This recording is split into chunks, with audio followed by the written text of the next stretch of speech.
qu'il retourne en Afrique. Récemment, ce titre barrait la une du magazine d'extrême droite Valeurs Actuelles.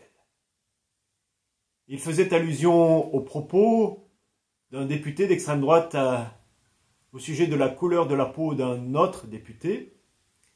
Il faisait aussi allusion aux bateaux humanitaires qui tentent de sauver en Méditerranée ces êtres humains qui traversent cette mer en prenant des risques inouïs. L'ONU estime que depuis 2014, entre 6 et 8 personnes meurent chaque jour dans cette traversée. Et comme nous sommes en période de Coupe du Monde de football, nous pouvons imaginer que cela représente l'équivalent d'un stade de la Méno plein lors d'un jour de foot. En 2022, le 6e rapport du GIEC estime que dans 20 ans, 1 milliard d'êtres humains seront concernés directement par le réchauffement climatique et que cela va provoquer de grands mouvements de population.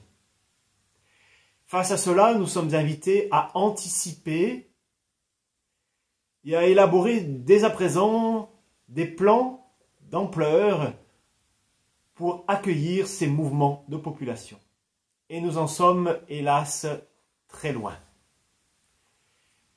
Il s'agit, pour nous, de ne pas rajouter de l'injustice à l'injustice.